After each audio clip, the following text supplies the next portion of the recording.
کسی نے پوچھا حضور آپ کا سن ولادت کیا ہے؟ آپ نے فرمایا کیوں نہ قرآن سے پوچھ لے۔ یار یہ عجیب سوال ہے، عجیب جواب ہے۔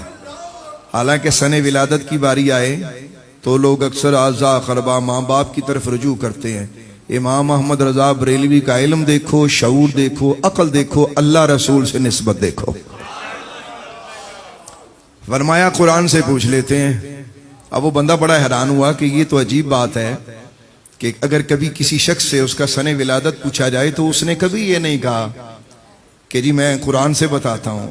بھلا قرآن چو بھی کدی بندیاں دے جمن دے سال لبے نہیں، لیکن اسے سمجھنا چاہیے تھا کہ اس کے سامنے کون کھڑا ہے۔ امام احمد رضا بریلوی، سنیہ دا مرشد، سنیہ دا پیر، سنیہ دا رہبر، سنیہ دا لیڈر، اور ایسا رہبر و لیڈر ہے جیسا زوال نہیں۔ اس نے کہا حضور یہ بتائیے کہ آپ کا سن ولادت کیا ہے؟ آپ نے فرمایا قرآن سے پوچھ لیتے ہیں۔ اب وہ حیرانگی سے آپ کو دیکھتا رہا۔ آپ نے قرآن منگوایا، قرآن کھولا اور آپ نے یہ آیت پڑھی، اولئک کتب فی قلوبہم الایمان وایدہم بروح منہ۔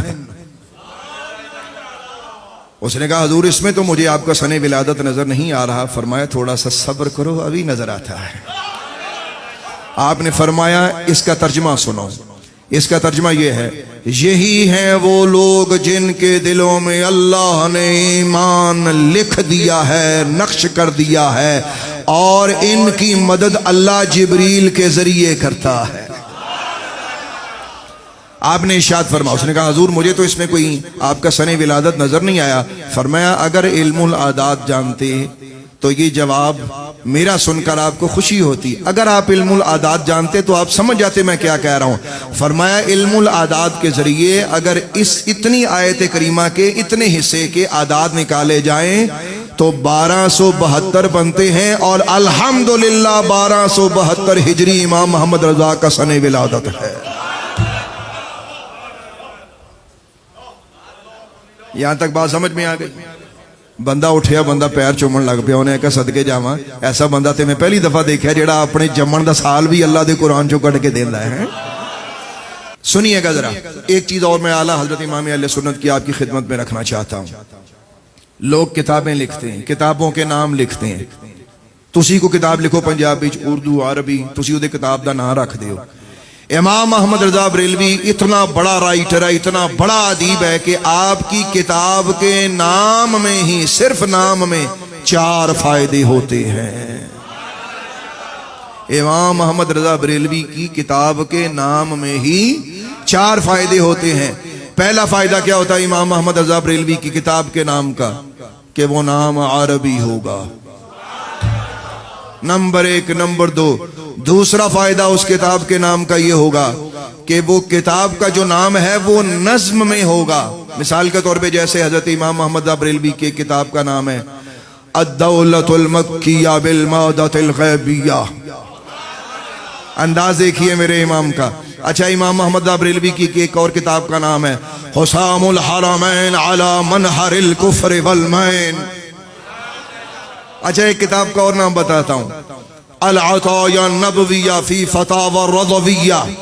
اب غور کیجئے گا، ان میں ایک نظم ہے، اب ذرا غور کیجئے گا۔ جیسے العطایا النبویہ فی فتاوی الرضویہ، ایسے لگتا ہے جیسے باقاعدہ نظم لکھی ہے۔ اچھا الدولۃ المکیہ بالمادۃ الغیبیہ، کیا انداز ہے یار! پھر کیا لکھتے ہیں؟ یہ پڑھنے کا بھی الحمدللہ غلامانہ انداز ہے نا۔ کتنے فائدے ہوتے ہیں؟ پہلا فائدہ کیا ہوگا کہ وہ عربی، نمبر 1۔ نمبر 2، دوسرا کہ نظم، اور تیسرا فائدہ یہ ہوگا کہ وہ کتاب بتائے گی کہ وہ کس علم میں لکھی گئی ہے، یعنی کتاب کا نام بتائے گا کہ اسے کس علم میں لکھا گیا ہے۔ اور چوتھا اور عجیب ترین فائدہ جو شاید کوئی شخص اپنی محنت سے، اگر کوئی شخص علم العادات پہ بڑا اسے دسترس حاصل ہے، بڑی محنت اس نے کی ہے، شاید وہ کر سکے، لیکن وہ 2-4 کتابوں کے نام کے بعد وہ فیل ہو جائے گا۔ یہ خدا دا صلاحیت تھی کہ امام محمد فرمایا کرتے تھے کہ اس دل پہ اس کی عطا ہے، اللہ نے علم کے خزانے کھولے ہیں احمد رضا بریلوی پر۔ تو چوتھا اور عجیب ترین فائدہ کیا ہوتا تھا؟